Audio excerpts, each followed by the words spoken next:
I think you're going to find there are a lot of people whose legal arguments aren't going to hold water because there will be no guns and tanks to back them up. Are you telling me then that the Bill of Rights, as you see it, according to the Constitution, is according to the Supreme Court, the way that they've been acting anyway, is that more just a list of suggestions? That's precisely what it is, because you can pick any amendment 1 through 10, with the possible exception of the third, quartering of soldiers. And I think that hasn't been violated since the war between the states. But you can take any of those 10 amendments, and I can prove to you through Supreme Court decisions and laws enacted by Congress that most of them don't even rise to the level of a suggestion. They're words on paper. They mean absolutely nothing in the hands of our modern federal judges and the people we have in Congress. See, you're much better off in any society to have good men administering bad laws, good God-fearing men administering bad laws, than bad men administering good laws. And we have a whole lot of the latter. Do we have propaganda today? Is that part of what the program is against the Christian people or the middle American people? Or what about the propaganda compared to this whole system of criminal justice system? Well, that's exactly what you have, because if you'll notice, like I mentioned in our first broadcast, the major media is the fourth arm of the federal government. They're our fourth branch of government. And any time that they tell you something or you see something in the major media, you have to ask yourself, who benefits? I'll give you an example. I've got a lady up in Kansas City, Missouri, whose son needs a heart transplant, and he's in federal prison up in Rochester. And he's going to die without this heart transplant. Now, she's been on several national TV programs, and she's been invited back. And I was wondering, why does the major media want to keep putting this thing in front of the public? And it finally dawned on me that the reason they want to do this is because what it does is it shows everyone else that look, we're the government, we can kill you if you feel like it, and there's nothing you can do about it. Would that be the same case as Manuel Noriega of Panama? I mean, did we have a right to go into his country? Are we usurping the international law? Did this country do that? Well, actually, what we usurped was not only international law. There are laws going back for generations prohibiting that type of conduct that George Bush initiated. But more serious than that, one of the biggest problems they have with the Noriega case is that supposedly, now remember, Noriega was busted on an 11-count indictment, and of course he went through one of the rubber stamp grand juries that this nation is now famous for. And supposedly the Sixth Amendment guarantees that you will not be tried except in the district wherein the crime was committed. We don't have any federal courts in Panama. Of those 11 items on that indictment, at least 10 of them were for things that took place in Panama. You'll see drug indictments all over the place like that, in which somebody did something in Belize or Colombia or Argentina or wherever, and you're going to find that winds up on an American indictment. Well, that's why I call it the first 10 amendments, the Bill of Rights, I call them the list of suggestions, because it's quite obvious that Manuel Noriega was not tried in the district wherein the crime was committed. But it gets worse than that. Let's go back to the grand jury for just a second. Here's what happens.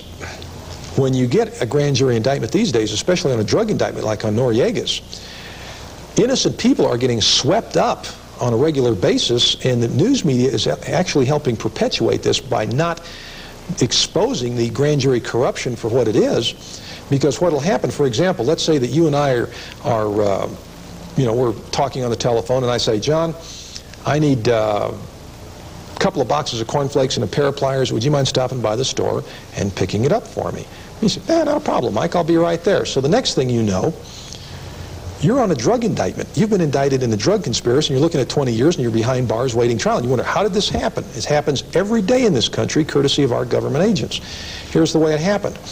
A government agent, because the people on the grand jury don't know what they're doing or why they're doing it or how they're supposed to do it, goes in front of a grand jury and he says, based on my training and experience, 2 boxes of cornflakes is drug code for 2 kilos of cocaine, and a pair of pliers is drug code for a .38 special snub nose. So here are all these poor fools on the grand jury who don't know that their job is to investigate the investigator. And then, well, okay, I guess he's right. You know, he's got the experience. And bang, you got another indictment. And here's some guy that fell asleep on a couch in the wrong place at the wrong time. And I've seen cases like this, and the next thing you know, he's in Terminal Island or some federal prison doing 27 years. There's a friend of mine named Dave Nichols. That's exactly what happened to him. He fell asleep on a couch after performing an act of Christian charity for a guy that was on drugs, not knowing there was a methamphetamine lab in the garage. There had been no evidence of anything that he had done whatsoever. And when the narcs rolled in, they rolled him out, and the next thing he knew, he was doing 27 years down there at Terminal Island, because nobody on the grand jury, nobody in the petty jury knew what they were doing. His case was especially egregious in that the prosecutor, Nancy Simpson, would not allow the grand jury to even cross-examine her own witness, who was a cop. In other words, it's totally controlled. And the propaganda is what we're talking about here. That's what you've got. If they had one 60-minute segment on the corruption of the grand jury system in this country, the problem would be over with in 10 days. Well, you brought up a name to me before. I think the person's name was Swint. Jack Swint. And that's in your book, Brown's Lawsuit Cookbook. No, that's in Erwin Rommel. Oh, that's in Erwin Rommel. But tell me about that. Tell me about this person by the name of Swint. What did he say? Was he a DEA agent himself, Michael Brown? No, he was an informer, and he was paid by the DEA. He got so much for everybody that he bagged. And in his affidavit that he sent to Congress, he made it quite clear that the DEA, the people running it, didn't care whether anybody was innocent or guilty. They just wanted skins to tack on the wall.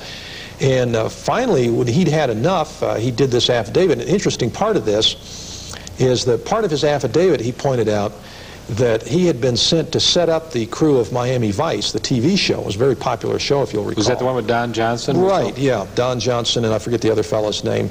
It was a very entertaining show, and they basically portrayed the federal narcotics agents for what they were, a real bunch of stumble bums. And the DEA was so furious at this treatment they'd been getting at the hands of Miami Vice, what they did was they sent Jack Swint to invite all these people to a party on this yacht, which had been planted with drugs, and then the DEA was going to run in and bust everybody.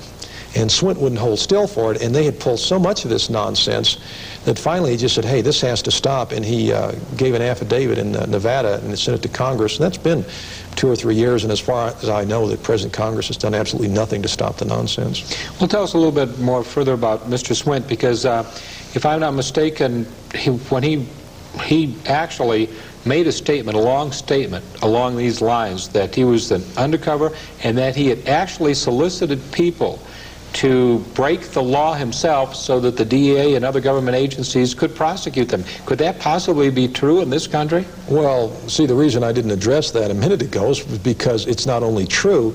Most government narcotics crimes are actually created by government agents. I can give you... How can that be? Oh, it's very We're not simple. supposed to create crimes. I mean, I thought we were spending all these billions of dollars to stifle crime, not create it. No, because the fact is the DEA and the FBI, they're really too inept to catch anybody that's really dangerous. So what they do is, in order to justify their cretinous existences, they will go to some guy that's having financial problems, like a chiropractor in Lake Tahoe, California, and one of their agents or an undercover informer or someone like that will say, well, look, you really want to pay this $40,000 tax bill. If you can just get me 5 kilos of cocaine, you'll make enough money, you can pay the taxes off, and so forth and so on. And they'll work on a guy like this.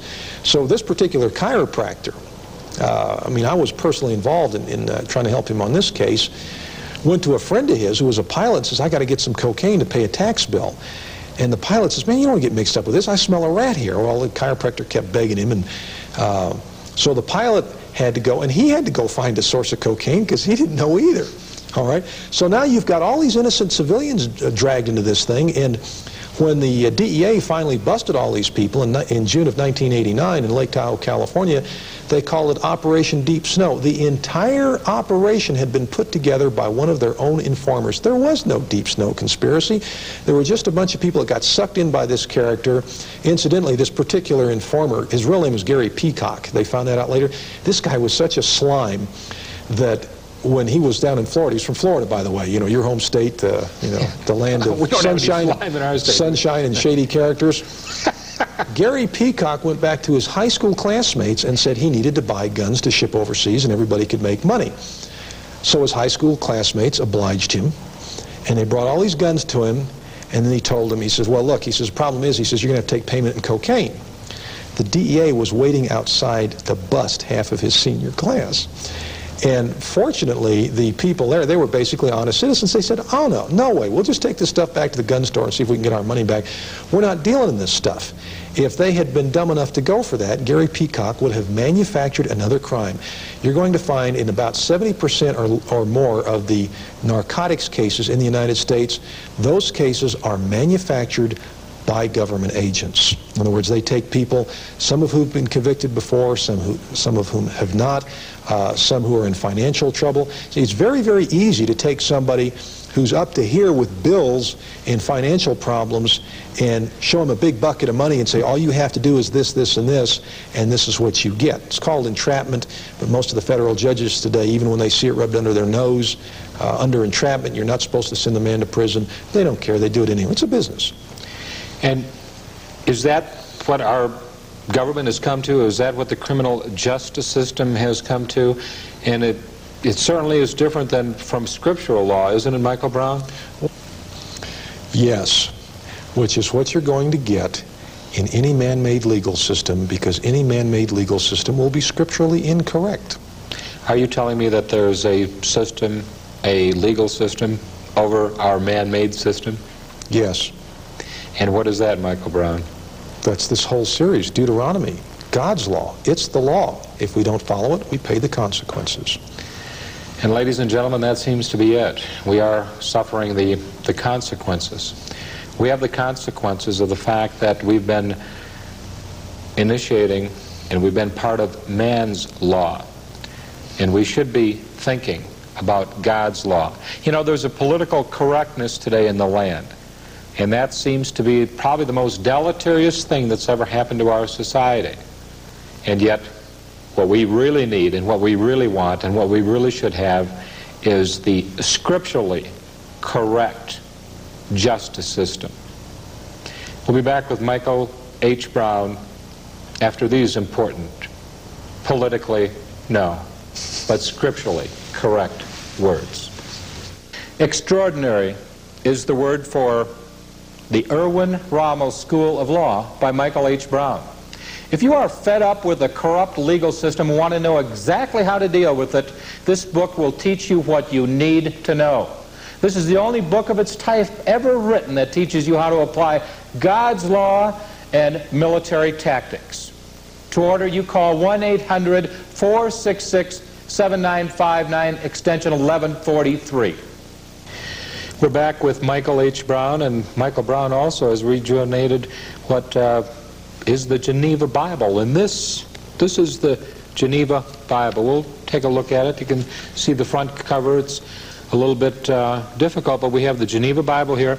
And there's a big difference in this Bible and any other Bible. You see on the side the margin notes. And you might be able to take a look at that, but you have the margin notes on both sides going up the side of each one of the columns and indicating the different verses. Now, the Geneva Bible. Tell us a little bit, Michael Brown, about the history of this magnificent Geneva Bible. Well, it's the first Bible in English, first complete Bible. Now, Tyndale's was a bit earlier, but he only did a New Testament before he got caught and strangled at the stake and his body afterwards burnt. This is the first Bible in English that was not put out by a government agency. It was translated by John Calvin, John Knox, Walter Whittingham, many of the leaders of the Reformation in Geneva, and I'm not going to call it Geneva, Switzerland, because Geneva was not part of the Swiss Confederation until 1815. A lot of the Marian exiles, when Bloody Mary was executing everybody in England for being Protestant when she wanted to jerk them back to being Catholics, it was annotated. The marginal notes that you just pointed out to people, those marginal notes were authored by John Calvin, John Knox, and the leaders of the Reformation. If you want to see the difference in what the Protestant religion was in 1560 until 1644, when this book finally went out of production, and the Protestant religion today, all you have to do is compare marginal notes, because you'll see it's night and day. It's not the same thing. What very few people today are aware of is this Bible was the reason the King James was printed, and what fewer people are aware yet is that King James I A lot of these church people think, oh, he was a wonderful person because he printed a Bible. Well, the Puritans used the Geneva or Breeches Bible. It's also known as a Breeches Bible because that's used instead of aprons in Genesis when Adam and Eve are covering themselves. This particular Bible upset King James no end because it had doctrines and notes in there he disagreed with. Now, James I was not a saint. In fact, he was a sadistic homosexual. And I realized that a lot of people say, oh, he couldn't have been, that awful. Well, in fact, the history books are full of the kind of nonsense he pulled. He'd go to witchcraft trials in Scotland when he was the King of Scotland before he became King of Scotland and Ireland. And he would suggest new tortures to the examiners to use on helpless old women.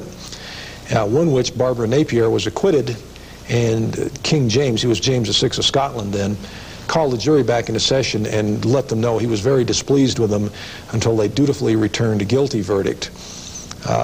He was very fond of young boys, and my authority for this, now I know a lot of people are thinking, oh, this Brownie's a jerk, he's slamming King James because that's not the Bible he manufactures, blah, blah, blah. The Puritans looked at the King James as a government issue publication, and if you want the proof that King James I of England, who wanted a Bible put out with no marginal notes, in other words, he didn't want any of this explained to anybody, that he is everything I said he was, go to A Child's History of England, chapter 13, and will say everything I'm saying. The difference is the fellow who wrote it had a lot more credibility than I've got. His name was Charles Dickens. And I would suggest anybody that doubts what I'm saying, go read Dickens' book. Don't take my word for it. Take Charles Dickens' word for it. Now let's talk about the history, because we have different Bibles. You mentioned the Tyndale Bible before, and of course he was burned at the stake or something. That's correct. Okay. And now, but there's one thing that I want to go over. There's a woman by the name of Hutcheson, if I'm not mistaken. And where did this doctrine under grace, not under the law, where did it start? Where did it formulate? And does that have anything to do with the Geneva Bible?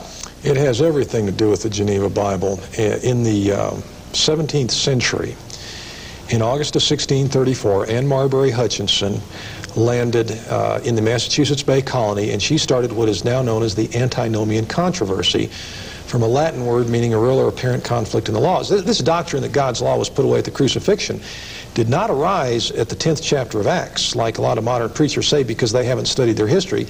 It actually arose on this continent with this woman at that date. Now, after about a year and a half of this preaching of hers, her doctrine is that once you're under grace, you're no longer under the law. Now, the Puritans knew better, with the exception of the dietary laws, which for some strange reason they couldn't get that one figured out.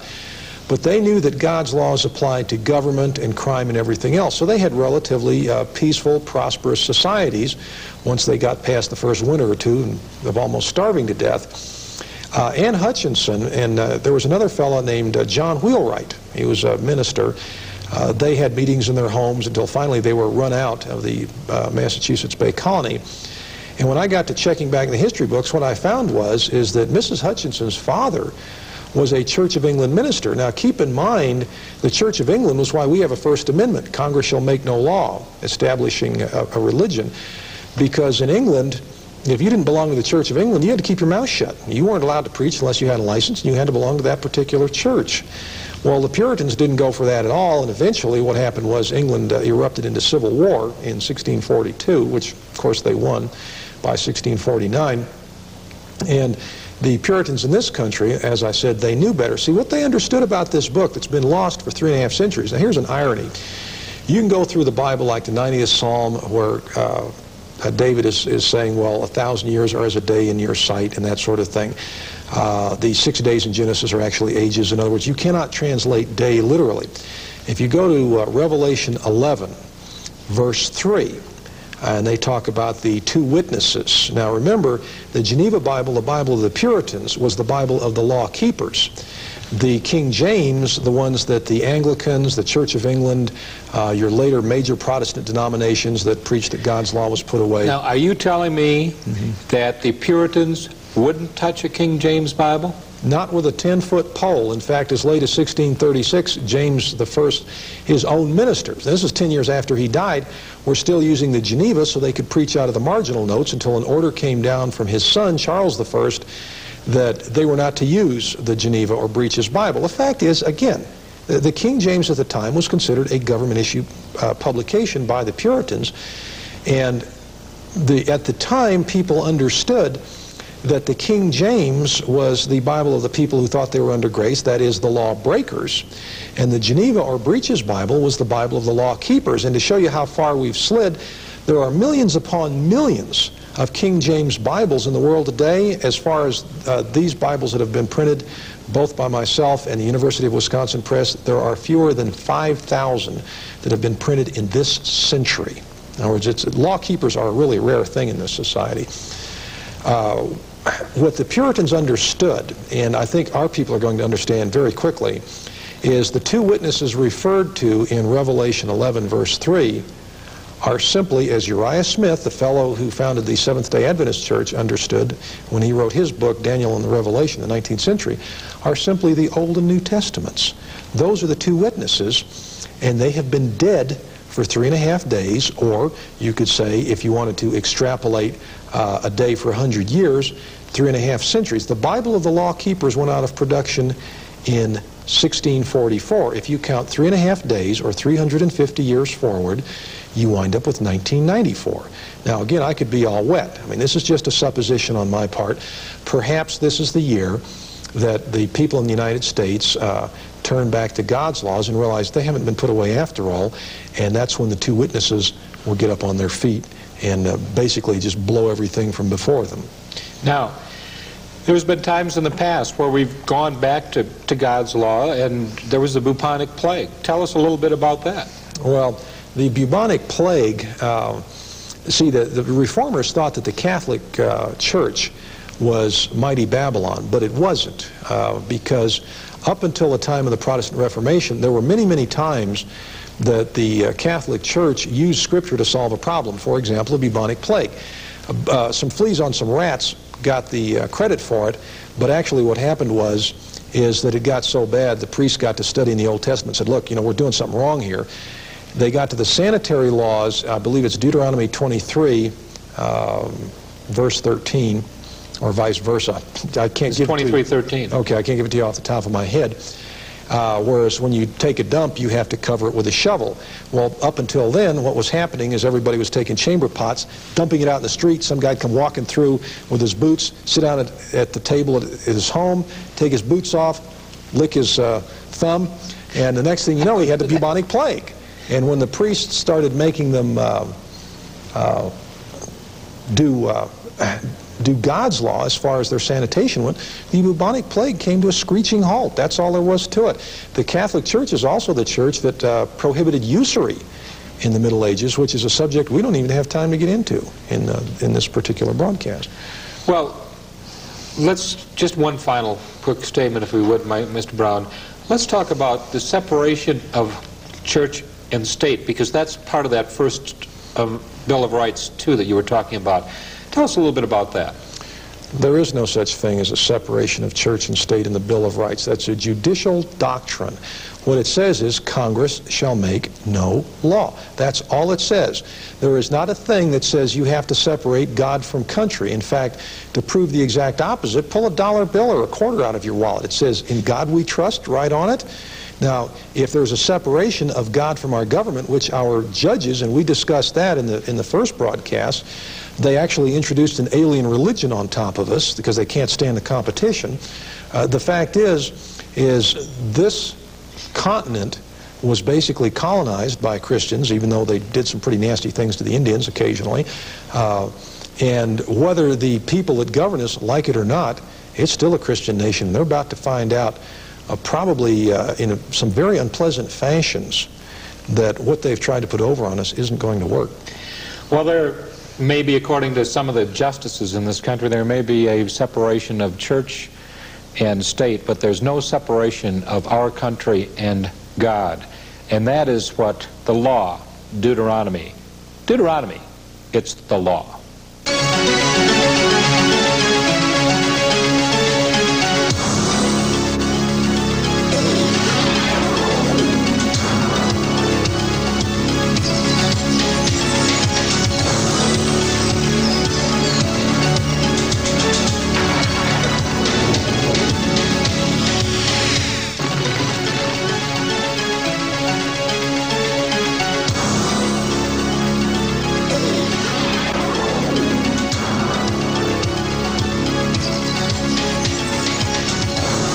I'm John Larson Schudlick, and of course this is Deuteronomy. It's the law.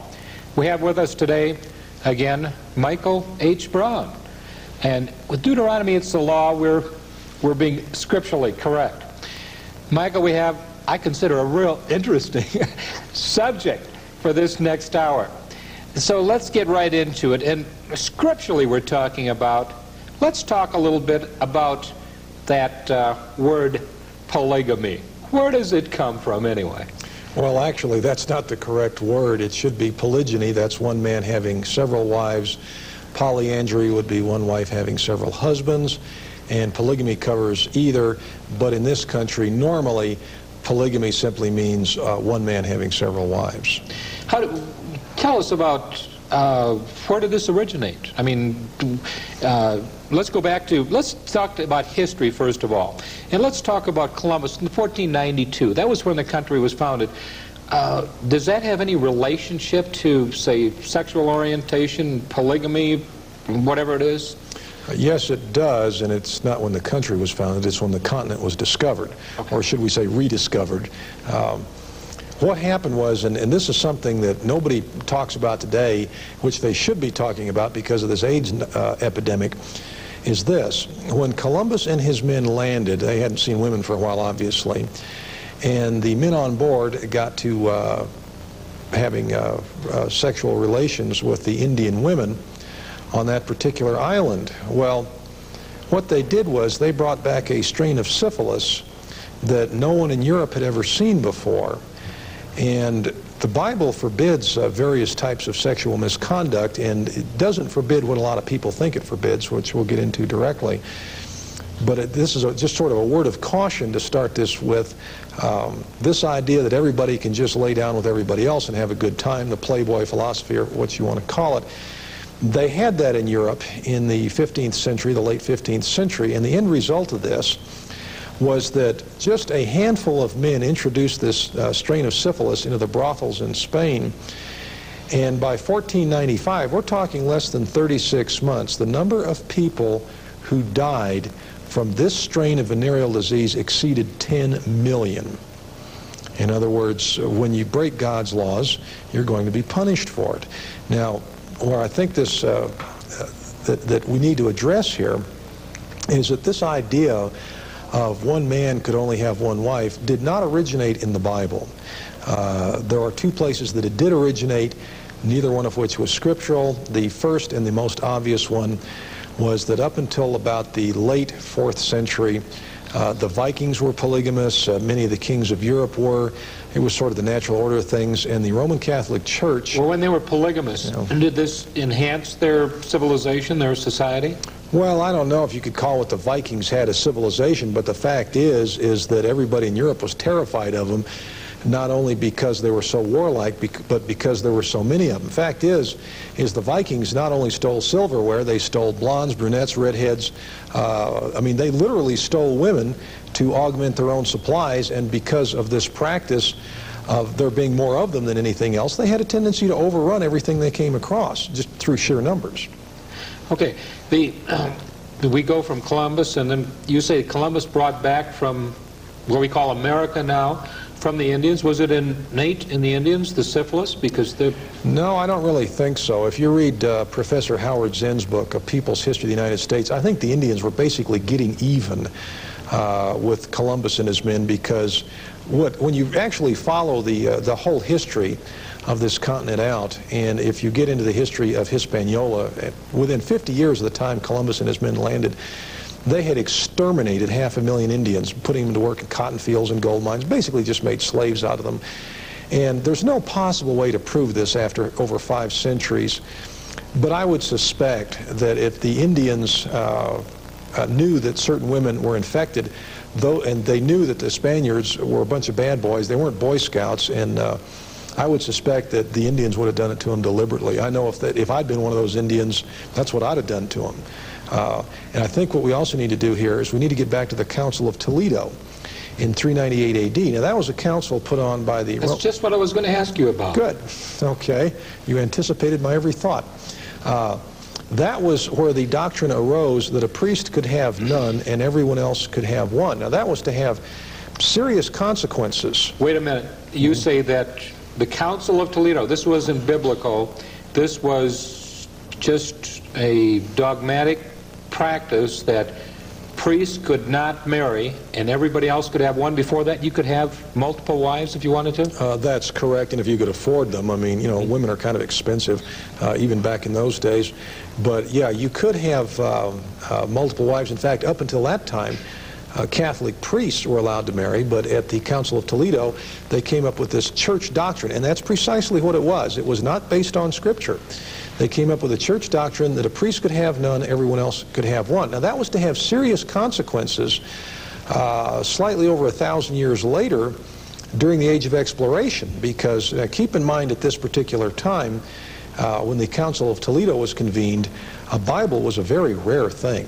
Since they had to be hand-lettered, they had to be chained in the churches, which was certainly understandable because you had a man's life tied up in one book. You know, he'd spent years just copying one Bible just to put in the church so the priest would have access to it and occasionally someone else would. Now, the consequences were this. In addition to the fact that this disease spread all through Europe, because the fact is, if you have one man and say up to 7 women or whatever, or the Muslims have 4, you have a closed loop system. You can't have a daisy chain where you have one man goes to another woman, goes to another man, goes to another woman, goes to another man, and then goes this way and that way like spokes of a wheel, so that everybody, whatever the disease is, everybody's got it just like that.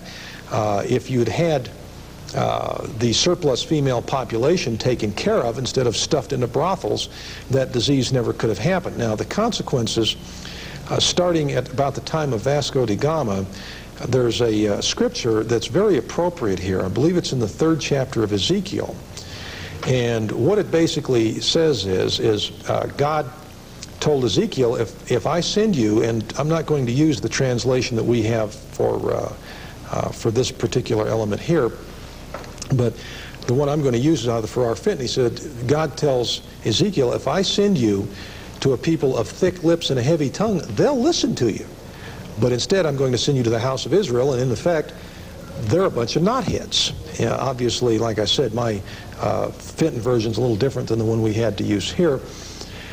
And here's what actually happened. Now, let me prove that scripture correct. At the tail end of the 15th century, all these boats, these sailing vessels, started going through Africa and Asia, you know, all these so-called ignorant savages and heathen and so forth and so on. And what happened was this: the missionaries would go to these cannibal chieftains and to these oriental despots and all these people that were supposedly, you know, not quite as smart as the white boys.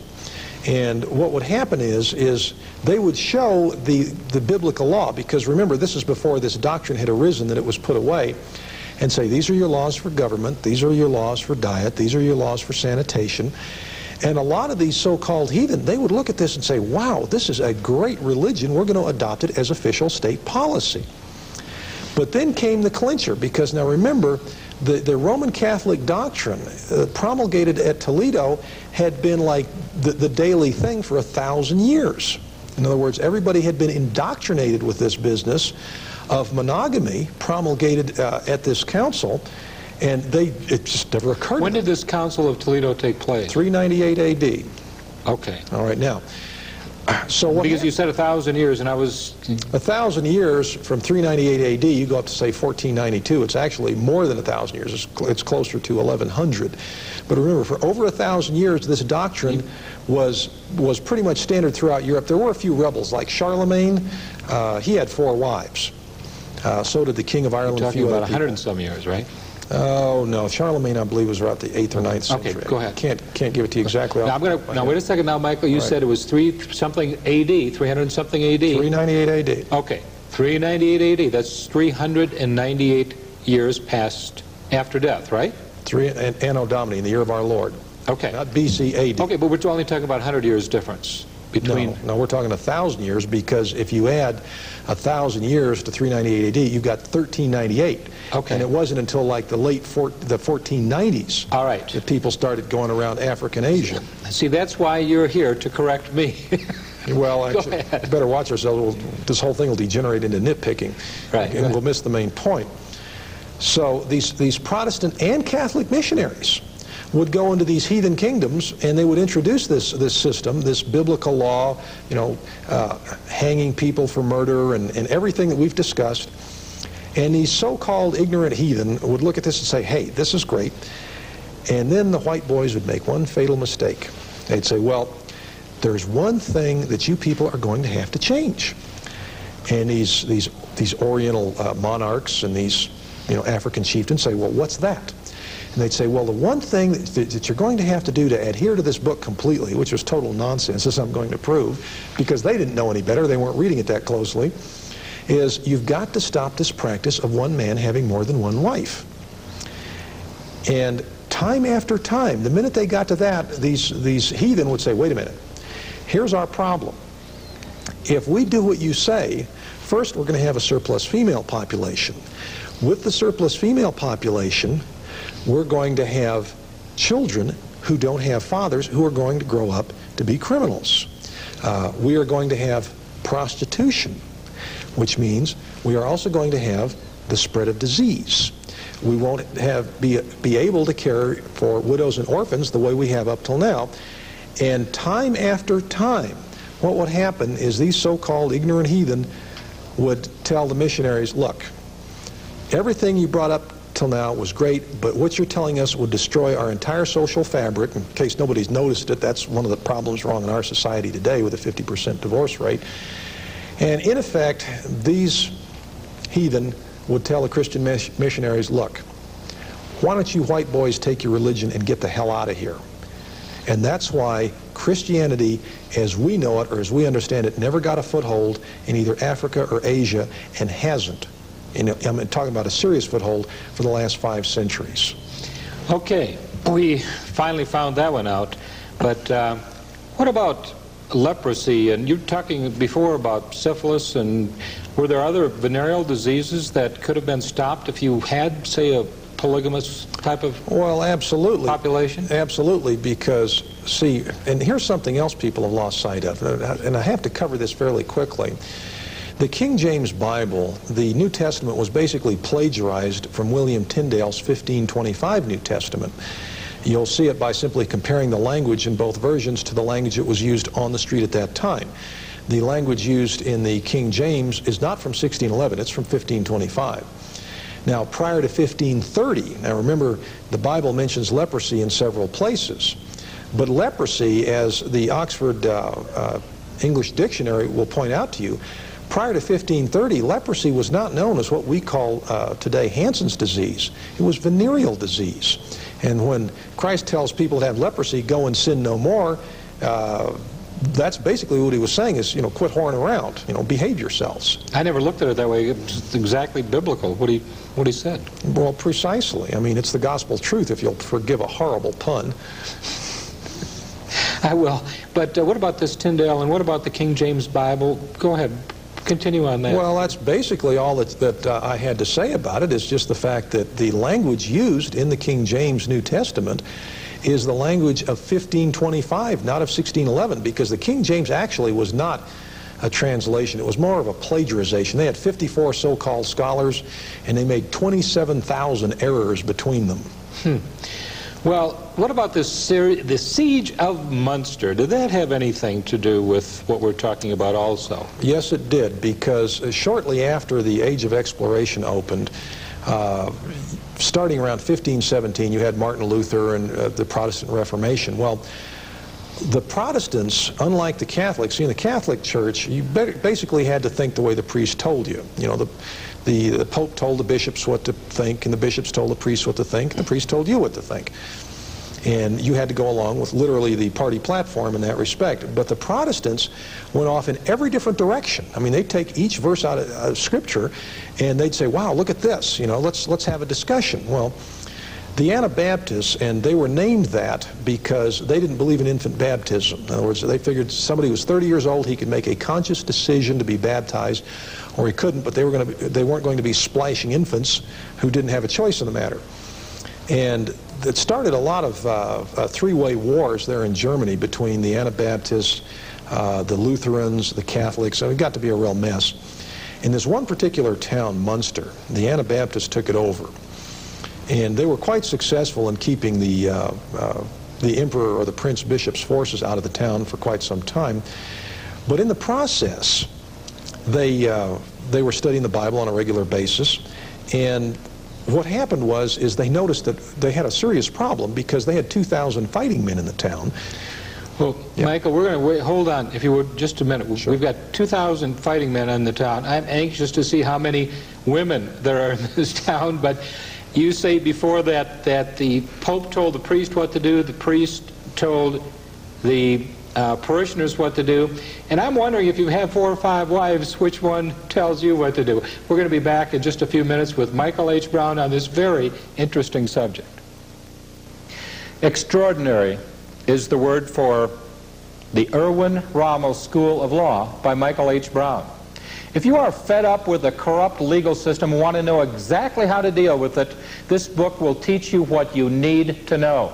This is the only book of its type ever written that teaches you how to apply God's law and military tactics.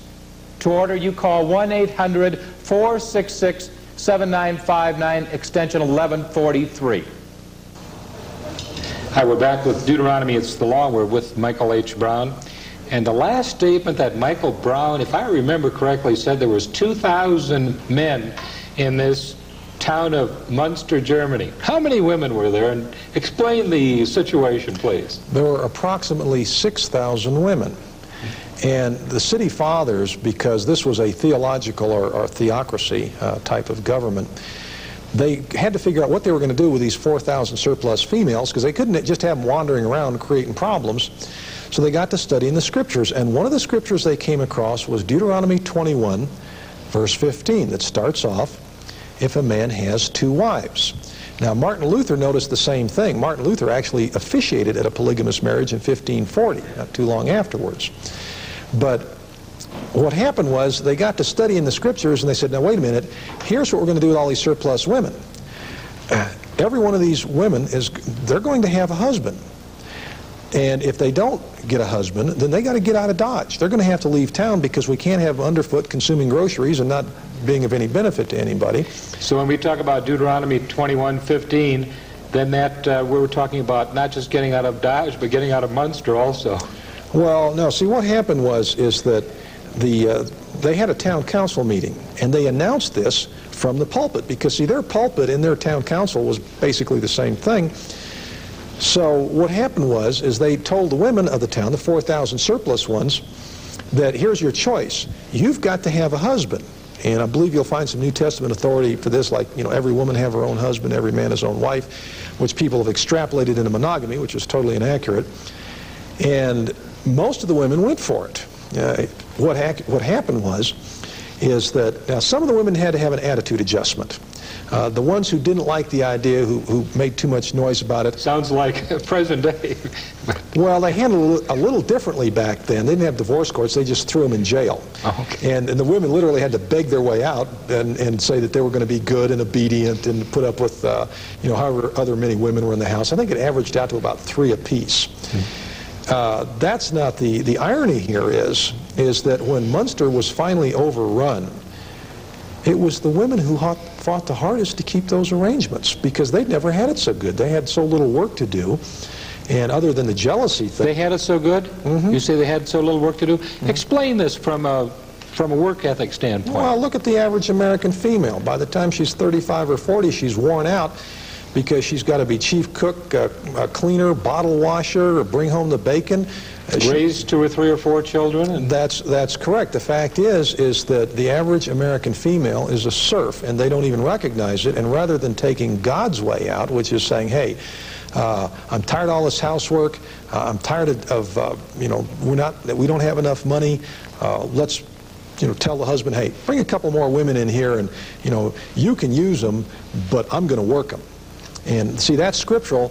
But in this society, the funny part is that if you do that, you're totally socially unacceptable. On the other hand, if you simply want to marry a woman, divorce her, abandon the kids you have by her, marry another one, and so forth and so on, that's okay. In other words, you can be a rotating polygamist here in the United States, and that's all right. But if you try to put 3 under the same roof, you'll become a social pariah. And anyway, what happened in Munster is that the illustration I was simply trying to make is that the women were the ones, though they bucked at it at first once they got used to the idea, and they realized that they didn't have to do anywhere near as much work as they had before. Life was much easier for them. They were the ones who fought the hardest. Well, I guess if you have 3 women and 1 man, if the man's out there working, if you have one of the women staying home taking care of the house and maybe one having a child or so, third one can be on a golf course and you can just rotate and you can golf every 3rd day. No, that's not the way it works. Okay. If you want to get into the economics of the situation.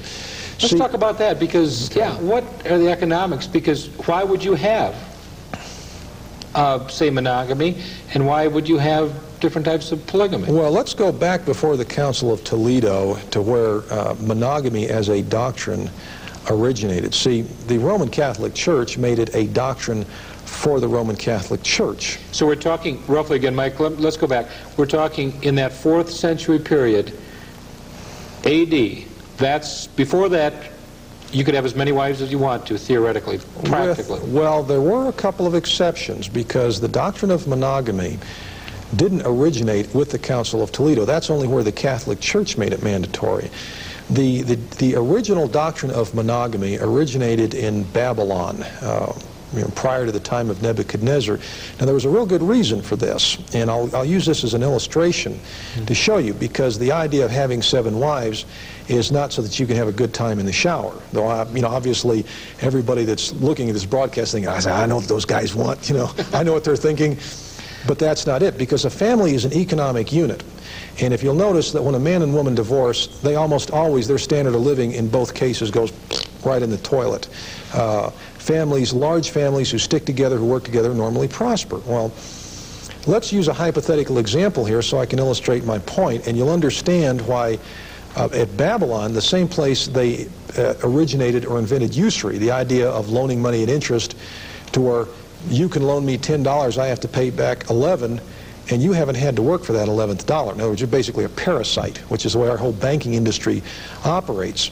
And keep in mind that there are a lot of people, I believe your friend Eustace Mullins is one of them, who recognizes that most things that are done in the United States are done to benefit the banks or the banking industry or the bankers. In other words, they literally run us. They own the oil company stock, they own the automobile industry. Now, let me show you. Now, are you going to tell me that usury and monogamy were made for one another? Absolutely. They go hand in hand. And let me illustrate my point in case your viewers haven't snapped to this. They shouldn't feel bad, because it took me 12 years to figure it out, and I'm not even the one who figured it out. It was my wife. We were one Sunday morning, we were watching the tree rats at the back of our house jump from limb to limb. And she turned to me and she said, you think maybe this whole monogamy thing's got something to do with the banks? And we got to kicking it back and forth, and here's what we came up with. Let's take a hypothetical example. Let's say one of your viewers is a 25-year-old auto mechanic. And let's say he brings home, his take-home pay is, say, $500 a week. And instead of marrying a nurse whose take-home pay is $400 a week, and then every time they have a kid, she's off work, or they've got problems, and the two of them buy this $100,000 home, and they make payments on it. Now, the fact is, and I don't think anybody will dispute this, that this normal nuclear family, this normal monogamistic couple, is going to work for about 20 or 30 years to pay this house off, if the neighborhood hasn't completely deteriorated, if they haven't divorced, if they haven't had another problem. And at the end of this 20 or 30 years, they not only will have paid $100,000 for the home, they will have paid $250,000 in usury. Now, let's talk about God's defense against usury. Now, I realize this is totally socially unacceptable, and people are going to recoil in horror, but I didn't write the book. It's God's laws, not mine. Now, back to our hypothetical example. So our mechanic, instead of taking 1 nurse, takes 7. And he enters into a contract with them, and I realize everybody thinks, well, it's against the law. I can show you how to get around that, Go too. ahead. Okay? I'm more interested in this. All right. Goes All right. Now, let's say he's got these 7 women. So he decides, because he's the head of this family, this economic unit, that 2 of these women are going to stay home and clean the house and have children or whatever it is that they want to do, and these other 5 nurses are going to rotate. In other words, like every 3 or 4 years, one of these girls gets to take off, and she doesn't have to work. And she can clean house or have a kid or whatever she wants to do. Now, but let's just take the basics here. We've got 7 women who are, say, skilled nursing professionals, and I don't believe that it's inappropriate to say that these women would each have a take-home income of $400 a week, correct? Mm-hmm. We have 5 of them. Now, we also have the man of the house who's a mechanic who has a take-home income of $500 a week, and I believe I'm lowballing here. Now, that gives us an income in this one household. Now, we've got our $100,000 home here, and we've got to make payments, but the difference is that we've got $2,500 a week coming into this household, but I don't think anybody would dispute it with me that these people, as far as the house payments, the utilities, obviously you're going to use a lot more hot water than just one couple.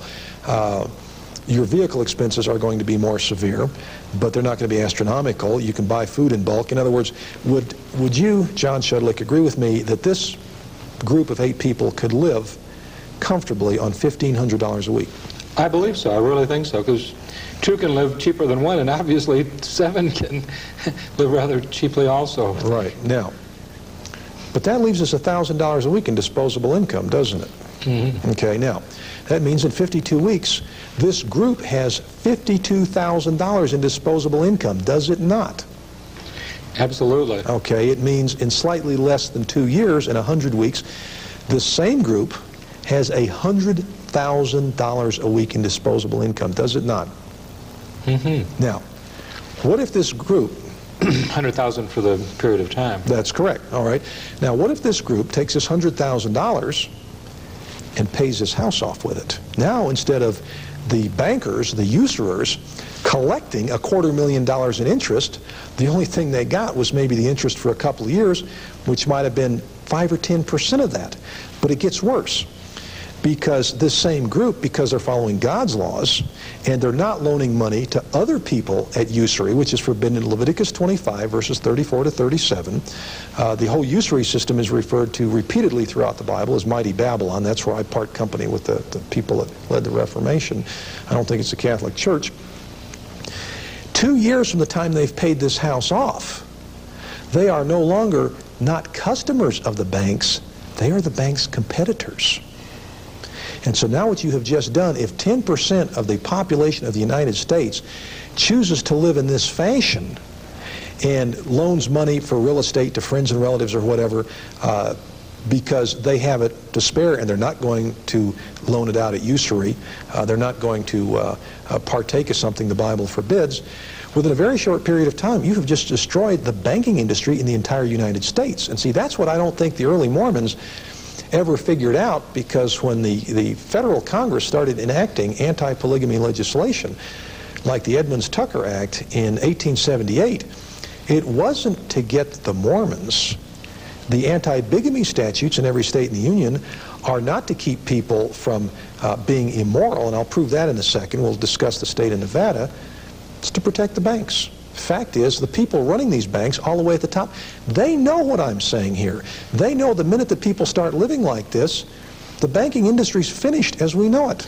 And not only that, Mike, if you take that one step further, and I believe this, that because you don't have to pay that interest off, you can multiply exponentially that capital, and the capitalization of this country of good wealth money would be just tremendous. And the new industry and the buildings and the construction would just go on just like wildfire, would it not? Well, what you've just described is the millennium, and it's not going to happen until the banking industry is destroyed. Just like this latest NAFTA nonsense. Thomas Jefferson once said that a merchant has no country, his loyalty is to where his profits come from. Almost all this legislation, you see, is because the banks have made bad usury loans to South America, the Soviet Union, all these other countries on earth, and the reason that they want all these Mexicans to make all this money is not to benefit the Mexicans. It's to take care of these banks in New York that are faltering on the verge of collapse. The fact is, under God's laws, the banks are finished anyway, and we're either going to return to God's laws or we're not, and we're going to be destroyed. There's no middle ground. Scripturally correct. Is Isaiah, I believe it's 3:12, if I'm not mistaken, maybe it's 4:1, but in Isaiah, does it talk about the fact that 7 women and 1 man? Yes, it does. That's the 4th chapter of Isaiah, verse 1. In that day, 7 women will take hold of one man and say that they'll feed themselves, they'll clothe themselves, they just want their disgrace taken away. Now, the word reproach is used in the older King James, and what it means is when a woman is disgraced or she has reproach, it means she doesn't have any children. In other words, what these 7 women are saying, hey, you know, we'll carry our share of the load here, just let us have some children by you so that, you know, we won't be held up to ridicule. See, today we have this socially acceptable thing of, well, you know, a woman wants to keep her figure, she doesn't want to have kids. I got news for a lot of these people. When you have children, what you're doing is you're breeding your own retirement program. And if you have no retirement program other than what you're trusting in as far as the federal government goes, you're going to have a real problem, because this government is as financially bankrupt as it is morally. So we found out as far as polygamy, and you mentioned the 2 words. One was for women with more men and vice versa, man with more women. But what was that word again you used, Michael? Polygyny or polyandry? Polygyny or polyandry. Right. So we looked at polygyny or polyandry from the scriptural aspect, and we've now taken a look at the economic aspect.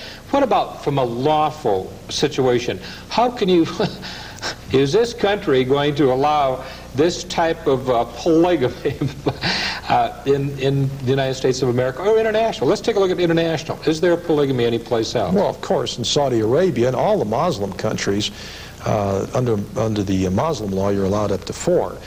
But to answer your earlier question about is it lawful in the United States, it has been since 1948. And very few people know that, including the Mormons, who think that they can't go back to it until the federal government makes it lawful. And here's how it's lawful. There are actually several different ways. The first time I came across it, it was in the National Law Journal. There was a guy writing on contract law, and he said, what happens if a guy from India goes into California, he has 2 wives, and he dies without leaving a will? How does the court settle it? Well, you know, everybody looks at it and says, well, first woman gets it all because we don't allow that other stuff here. Second woman gets nothing. That's not true. There's a case out of the 3rd Circuit Court of Appeals in Los Angeles from 1948. Here's what happened. A fellow named Dalip Singh Burr, he was from India. He had married 2 women in the Punjab province of India when polygamy was still legal in that country. And then the 3 of them had moved over to this country.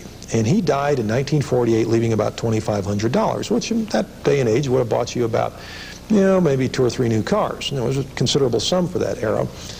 And so the 2 women went to court to settle his estate, and the judge, who was a woman, said, well, okay, which one of you ladies married this character first? And number 1 said, I did. So the judge turned to number 2 and said, okay, number 1 gets it all, and you get zipped, because we don't allow that kind of behavior in this country.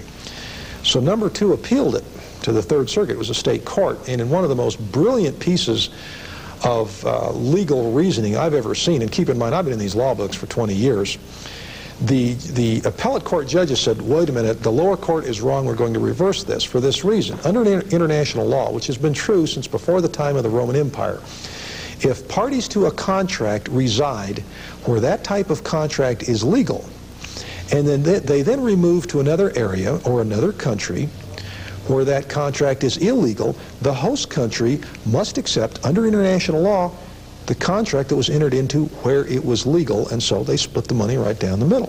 Fact is if you could find a judge, and see, the law in this is a lot fairer than most people imagine. If you found a judge that said, yeah, that's right, you could literally fly 4 women over to Saudi Arabia, you know, the tourist industry over there would love you, sign contracts with all 4 of them, fly back here, and under international law, those contracts would have to be valid.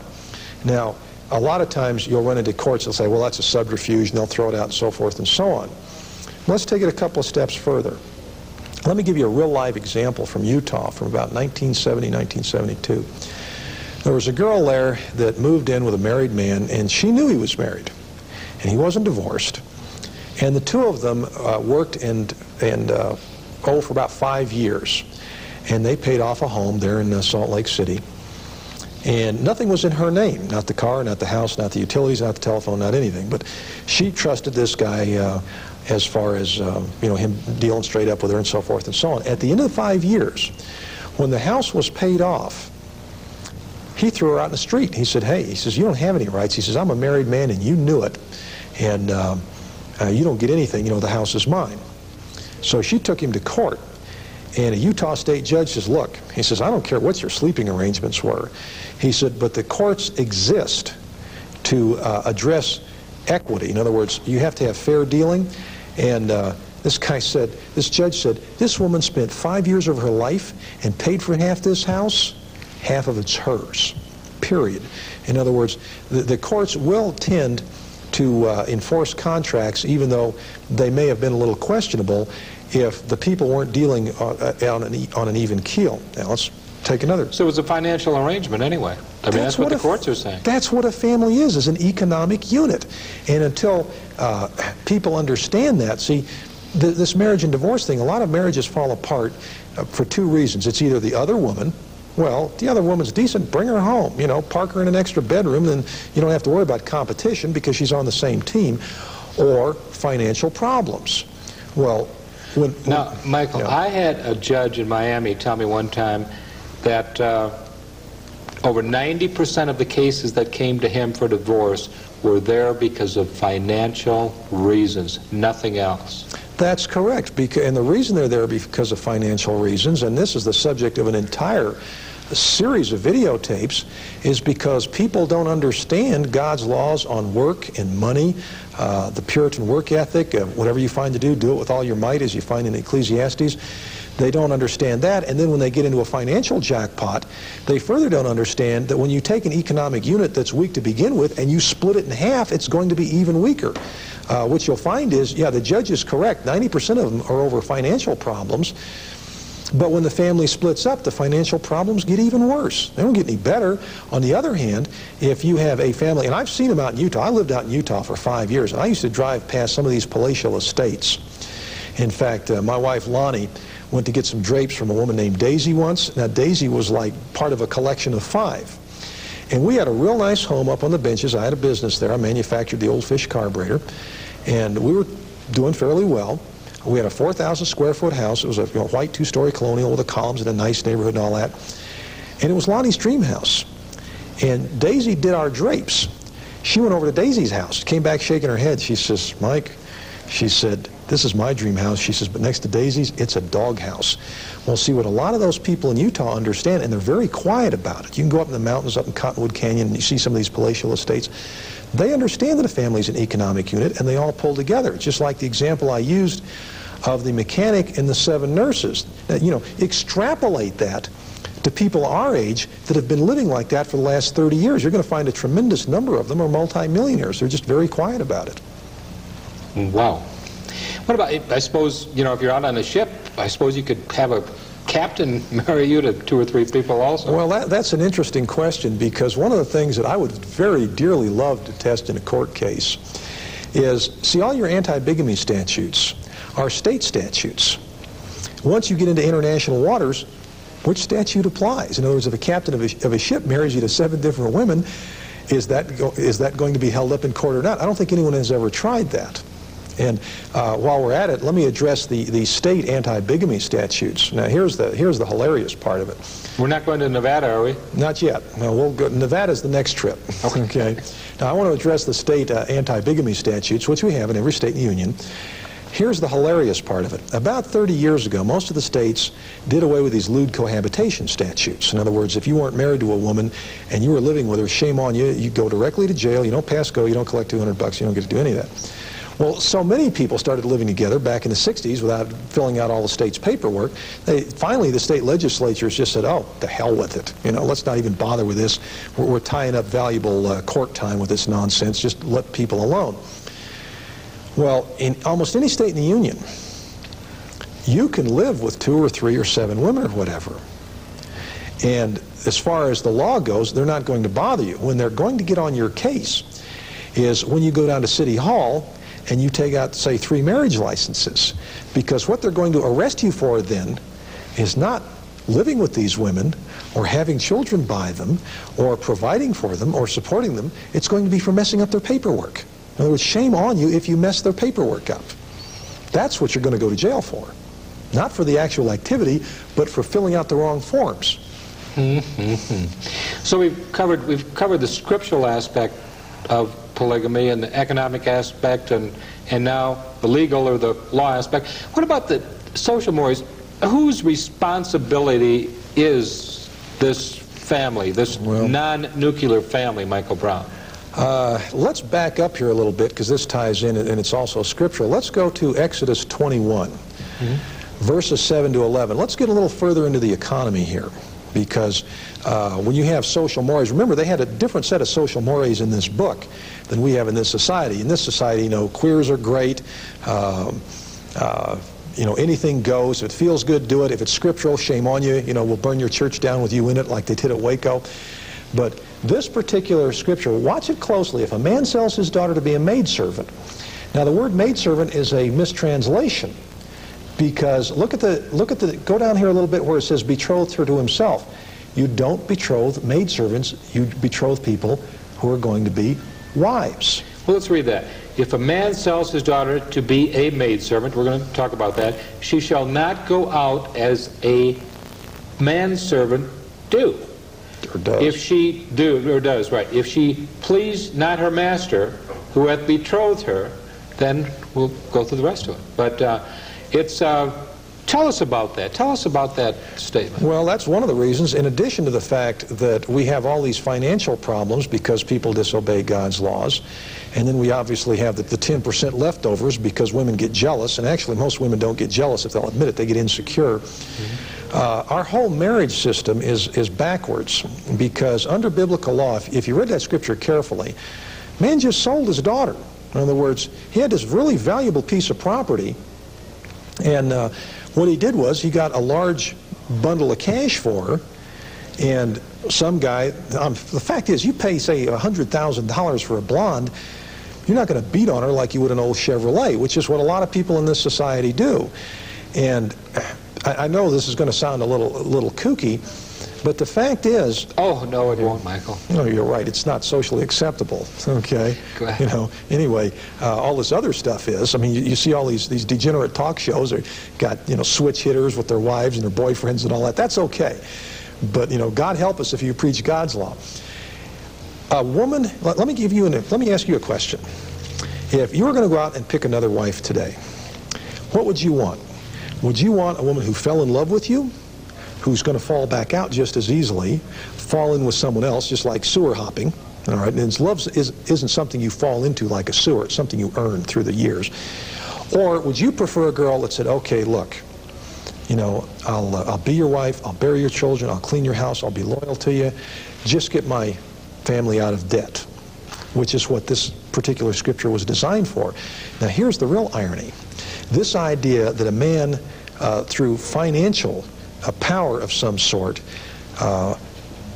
gets a woman's father or her family out of a jackpot, it's the plot thesis of 1/3 of all women's romance fiction. Boy meets girl, girl could care less, girl's father is in jackpot, girl sacrifices herself to save family. You read any book on how to write romances, and I read one of those books once because I wanted to do a perverted romance of my own. It was called Escape from Outer Alcatraz. It was a male version of a romance novel. It was pretty nasty.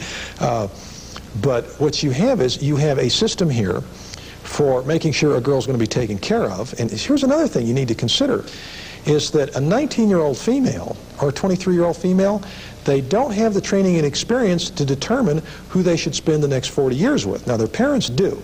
And you'll find quite often a match that's initiated by parents. Now, Michael, maybe I can interrupt you there, because sure.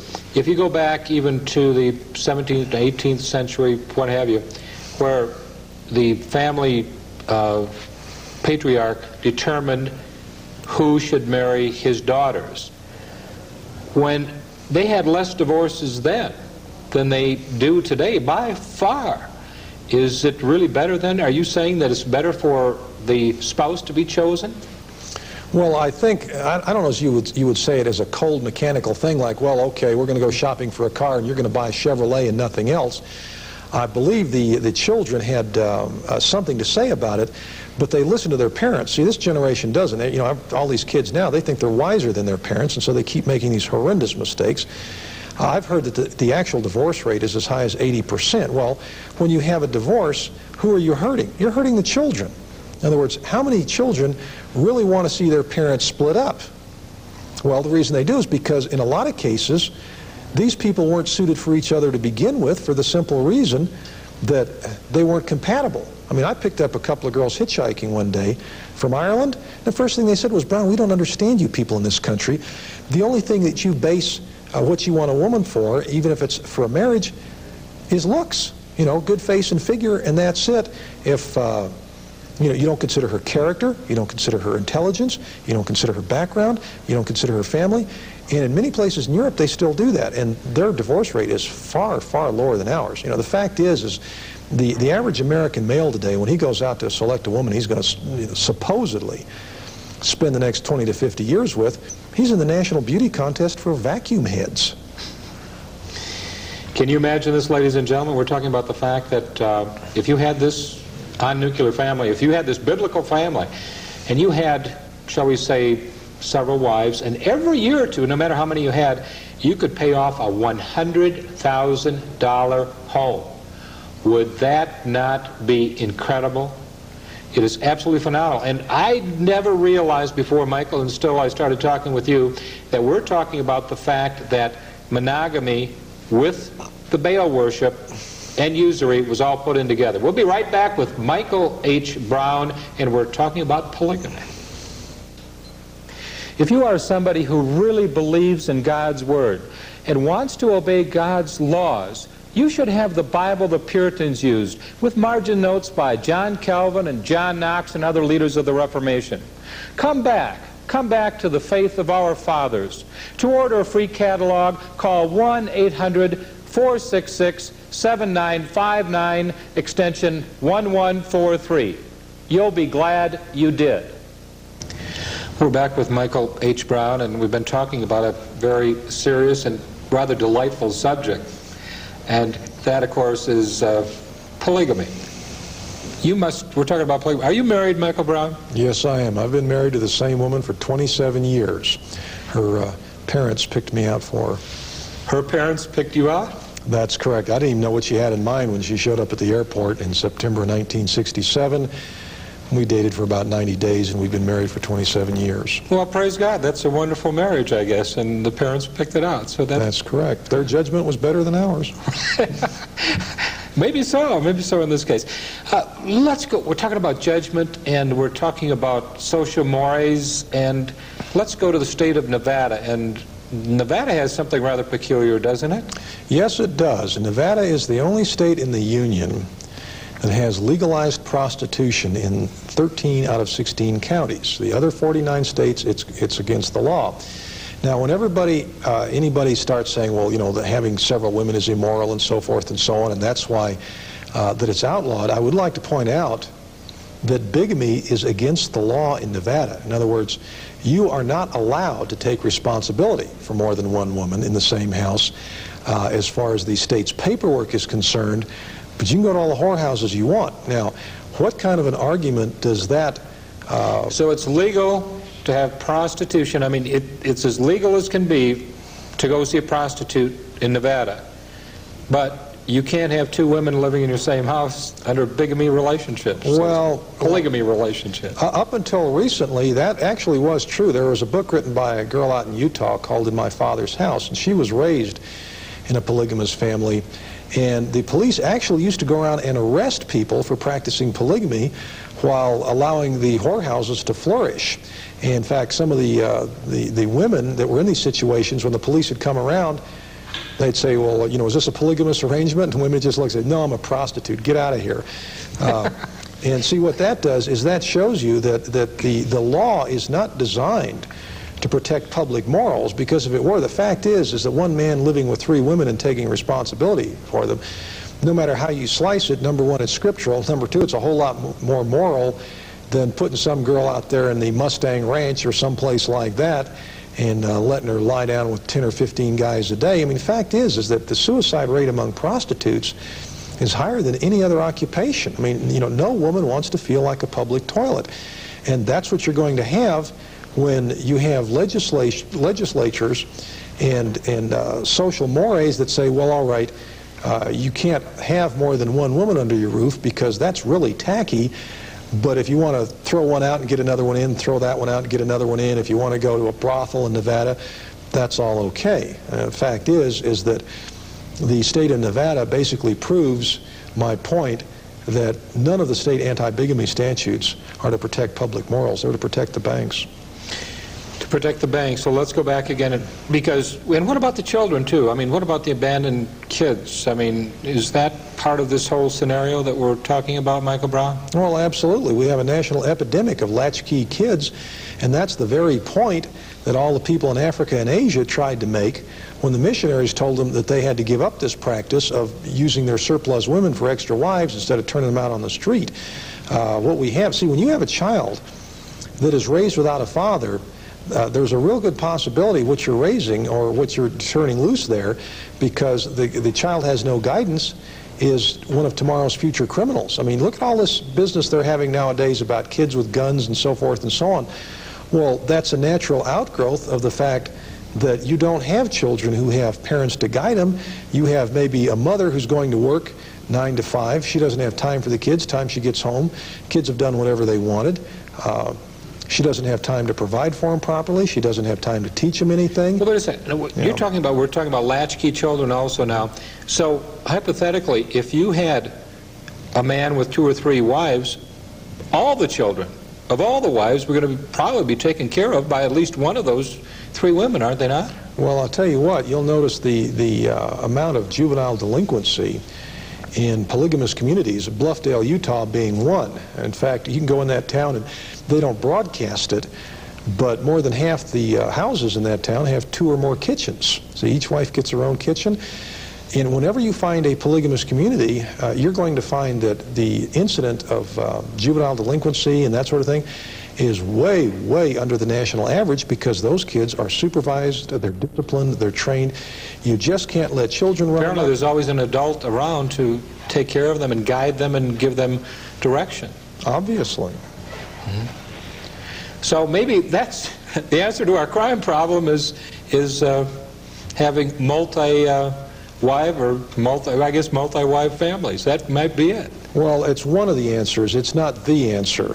Fact is that if you want to go to the crime problem, if everybody was carrying a gun, fewer people would misbehave themselves. You know, you have more murders in New York City than you do in any town in Florida, for the simple reason in Florida people can carry guns, get permits. In New York they can't. So people are a little more likely to be apprehensive about somebody shooting them than someone they know is unarmed. See, all of God's laws, whether it's polygamy, whether it's the criminal laws on capital offenses, rape, murder, kidnapping, and the capital offense, as we mentioned earlier, includes homosexual activity. All these laws were designed not because God wanted to amuse himself. They were designed for our benefit. And when we don't follow them, we wind up reaping the consequences. You sow the wind, you reap the whirlwind. When we turn our backs on God's laws, and there's a very good part of the Bible, Leviticus 26, starting about verse 14, up until verse 14, God said, okay, I'm going to do this for you, I'm going to do that for you if you follow my laws. But then starting about verse 14, he basically starts telling us he's going to spread our corpses across the land like dung if we don't shape up and start obeying his laws. And polygamy is only one of those laws. In fact, if you go back to Exodus 21, verses 7 to 11, and you read it carefully in the King James, unfortunately the version you brought with you, and this is the issue that I take with most Bibles printed in the 20th century, is not an accurate translation in that regard, in that the person who supposedly did the translating did not translate the words. He translated half words, half personal opinion. In the King James, the meaning is much more clear. You don't betroth maidservants to yourself. And in the Farrar Fenton, which is one of my favorites, it's a 1903 version. One man spent half a century, from 1853 to 1903, doing this. What he says is you cannot diminish, if you add a third to these, you cannot diminish your food, clothing, or conjugal rights. In other words, what we're not talking about here is somebody looks at this videotape and says, wow, you know, do I get the score tonight? He runs out and picks up half a dozen women. Wrong. That's not the way it works. If you lie down with them, you're responsible for them. You cannot just use them for trampolines and abandon them like seems to be the Playboy philosophy in this society. Okay, let's take a look at what a woman, a biblical lady, a biblical woman, a biblical person is, and that's in the book of Ruth. I guess that would be the epitome of all womanhood, would it not? What does the book of Ruth say about this subject and how a woman should act? Well, the book of Ruth is a study on its own. It's been misunderstood for centuries. Ruth was a widow. Her husband's name was Mahlon, M-A-H-L-O-N. Under the Hebrew law, if a widow had a husband who died without leaving issue, then the duty of the next of kin was to raise up a child to the name of the dead. Now keep in mind what this fellow's name was. If you go all the way to the 4th chapter of Ruth, and it's only 4 chapters, but you can learn a ton out of it. The child that Ruth supposedly had was named Obed, but in the 3rd chapter, Boaz, her husband, had said that you have to raise up a child to the name of the dead. Well, the name of the dead was Mahlon, it wasn't Obed. So either Boaz disobeyed the law, or as a lady in Washington, D.C. once pointed out to me, and when I checked her out, I found out she was correct. She said, Brown, she said, Boaz had both those women. That child was not Ruth's, it was Naomi's. Because, and you can find the proof of this in Numbers 36, verse 8, because this whole thing had to do with a real estate transaction, even though, and I admit I'm getting a bit off track here. When you bought a piece of real estate that stayed in the tribe, you had to take whatever women came with it. Well, this piece of real estate had 2 women that come with it. Ruth, when she went to Boaz, in fact, this is a whole study in itself, because it shows what women are really looking for, and this is probably the crux of any normal adult male that looks at this and his tongue hangs out like your necktie and said, hey, this lifestyle is for me. Well, there are only 2 things that women are really looking for. It's not romance, lollipops and rainbows, hearts and flowers. It's strength and responsibility. Well, if you go to the 2nd chapter of Ruth, what you find is Boaz was dropping extra sheaves of barley and things like that, letting her know she was going to be taken care of. So by the time you get to the 3rd chapter and she walks in on the barn, if you read that in the Hebrew, where it says she uncovers his feet, doesn't say that in Hebrew, it says uncovers his waist. I tell you right now, she was not changing his socks.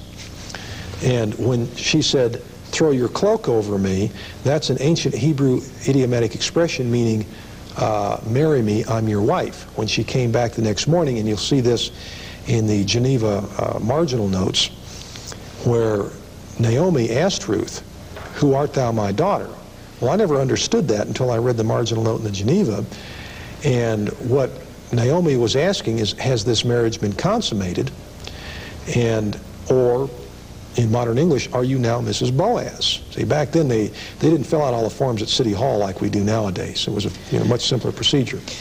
Michael, maybe you can kind of tie this all in together. See if you can tell me the good and the bad, and if there is any ugly part of this thing that we call polygamy. Well, I don't think that anything is perfect, but it's simply God's law. It's in Deuteronomy 21, verse 15. It's the law. And I think that all the people out there have to understand is that what women are looking for, contrary to what's coming down in this in our movies and magazines and that sort of thing, is simply responsibility and strength. There are 3 types of strength: mental, physical, and financial, and that's all there is to it. Mental, physical, and financial strength. Thank you for being with us, Mr. Michael Brown. Thanks for having me.